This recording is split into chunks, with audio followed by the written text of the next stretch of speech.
you're ready, go ahead, man. All right. Hey, everybody. My name's Ethan Gaynor. I'm a junior intern at Marquette Strength and Conditioning this fall, 2021. And I'm going to be talking about a comprehensive strength program for a BMX racer. Yeah. Oh.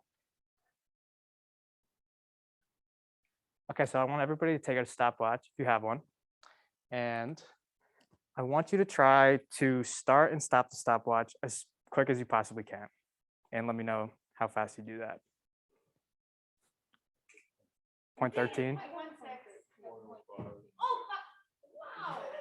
0.05. So imagine that, but like a lot faster. That's the difference between first and second place in this race. So one of the main goals in my program is to be able to give my racer an opportunity to have a final push at the end and get that powerful kick, and that separates the agony between first and second. So the calendar goal, everything in mind, I structured my program to be working towards Tokyo 2021, which was last summer, but we're going to pretend that that's this summer. So with that in mind, I structured it so that the player or the racer would have enough time to build up and peak around this time. And by peaking, I mean they have maximized strength and they will be able to generate the most power possible, giving them the best chance to win their race. So the schedule here, I'd separate into between seasons, mesocycles, and training goals. So the first one we're going to be talking about is the transition period, which is focusing on active range of motion. So by that, I want the player to be able to transition between the previous season they had and this new season gearing up to get a gold medal. So by doing this, I want to focus on mobility, coordination, flexibility, all that kind of stuff that they might need in order to be successful in the rest of the program. So these are some areas I highlighted that are going to be of utmost need coming to the new season.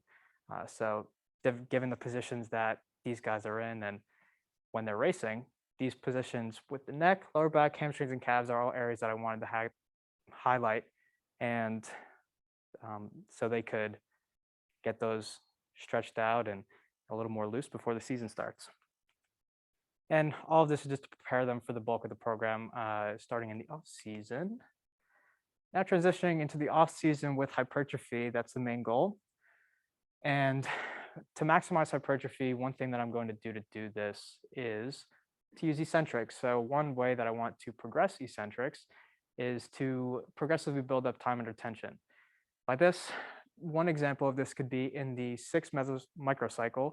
I want my athlete to do a front squat. I'm going to have them do a 3-second descent on the front squat to focus on the eccentric portion. But as we progressively increase and build up more strength, I might want in the 14th microcycle to do a 5-second descent if the athlete's ready to do that. So in the off season, I want the volume to be increasing, whereas the intensity will be staying somewhat constant. I want the athlete to get used to training. And if the athlete is not used to training at high loads probably won't be too good for them. So my schedule for the week would be having 3 resistance sessions and 6 technical sessions. Focus up there. And the resistance, when combined with technical training, might be a little bit longer. So on those days, on say Tuesday and Friday, all like cumulative training time could be anywhere between 3.5 hours. But on days where just one aspect being trained, that could be as little as an hour. So in this season, we're going to be building up a lot of volume. And I think that having this split up gives enough time for muscles to recover during sessions and peak performance. So like I said before, the intensity is going to be somewhere between 65 and 80%, which is lower compared to the high volume that we're going to be working with. So as you can see, the set and rep scheme for these is reflective of that, i.e. since I can do higher volume, I'm going to be doing more work.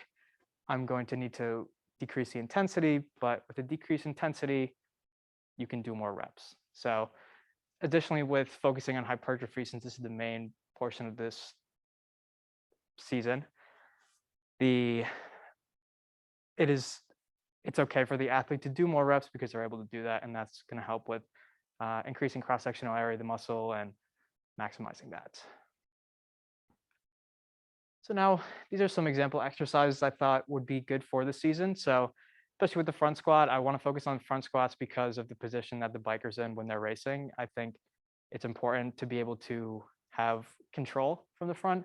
And it's good because since it's a very leg powered dominant sport, I think front squat's a good way to start that off. And Romanian deadlifts, also a good thing because we are working on the quads, need to focus on the hamstrings as well. And hang cleans are really good for just full body resistance training, athleticism, coordination. And I don't think the athlete, especially if they didn't have much training in Olympic lifts before, would be able to go straight into power cleans. So I wanted to give them the opportunity of a nice long off season in order to get that technique down so they'd be able to perform power cleans later on in the program when it's more ideal for them to do so. And lat pull downs, since maneuvering the bike, the way the course is set up, a lot of tight turns and things of that nature. So having good control of the lats is really important as well. And building off of what we talked about for hypertrophy, we're now going to be moving to the preseason, which focuses on strength and a little bit of balance and stability components as well. So with this, I'm breaking it into 2 mesocycles. The first one is going to be 6 weeks long, and that's going to be focusing primarily on keeping volume about the same as we were in the off season. And in the second mesocycle, so mesocycle 7, we're going to be decreasing that volume because overall, we're going to be seeing an increase in intensity. So with this, I wanted to get the athlete prepared for working on strength. And I think that by increasing that, I'm going to be decreasing the volume, which means that I can afford a little increase in intensity. So by this, I mean that for mesocycle 6, going to have 3 resistance training sessions per week like I was in the off season. And for mesocycle 7, I'm going to have 2 resistance training sessions per week. And the reduction of 1 session per week might help with the accounted increase in intensity that we're going to be working on as well. But I'm going to keep technical training the same because the athlete still needs to be in a position where they can work on their skills and of things of that nature. So with this, the intensity that we're going to be working with, since I said it was going to be higher, can be anywhere between 85 and 90% of 1RM, accounting for that decrease in volume. And essentially, since we're working with strength too, we want to be able to work with higher loads, and we can't always do the same amount of reps at higher loads that we might do with something like hypertrophy, where we're doing lower intensities, more reps. Now we're doing the opposite. So with that, some exercises that might be good.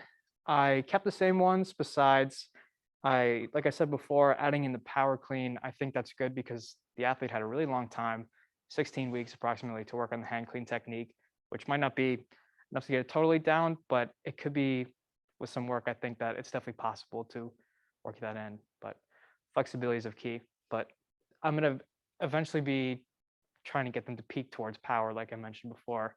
So power cleaning starting now with higher loads would be a good thing to include in this. Now, finally, I'm going to be maintaining that strength component in the first part of the in-season, as well as transitioning into power at the end of it. So mesocycle 8 and 9, I'm going to be focusing on strength.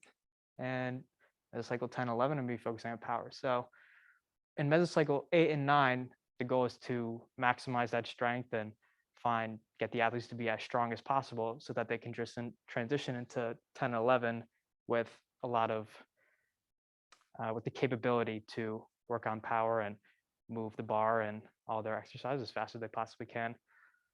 And another thing that I want to do is maintain the similar exercises because I want to reduce the probability that they get sore after switching up a lot of exercises. So especially since they'll be competing a little bit and the practices will be a little revved up since it's a little more crunch time. I would like to have them not be sore as much as if they were to switch up the exercise a little bit.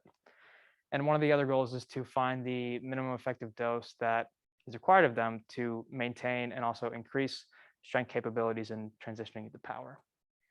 So here, schedule is I want to have 2 resistance sessions per week, like I was in the second part of the preseason.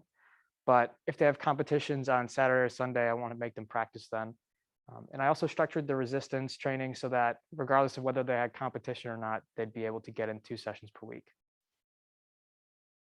So with this, the strength scheme is set up similar as before with lower reps and higher weight, obviously. And with power, though, we're going to be increasing the amount of reps most likely, but focusing more on maximal intent to move the bar as quickly as possible, as well as working at lower intensities to be able to do that. So at the end season, the strength on higher days are going to be about 90 to 95% of 1RM, and on lower days, anywhere between 80 to 90%. But with power, I want to be working anywhere between 75 and 85%, ideally around 80%, because that is a good mix between using heavy loads as well as trying to move it as quickly as possible. But it is all about how they respond to the training. So if we can't get to 80, it would be good to hover somewhere around there, but ideally to be as quickly as possible with generating the same amount of power. So these are some exercises additionally, keeping pretty much the same scheme, but I'm adding in chain sprints. I think chain sprints are a really good way in season to have them focusing on generating a lot of power. And it's additionally, it works the posterior chain really nicely too. And yes, so my goal at the beginning, like I said, was to have that player come in first. I want my player to be number 11 and not number 64 or 8. So, questions?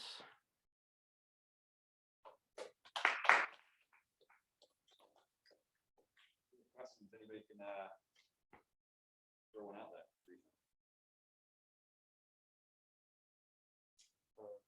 I would imagine they have a lot of impact within the sport. So what's the value of training impact for the condition? Can you repeat that? Sorry. What's the value of training impact stuff? Like I think about a death drop or something during your training.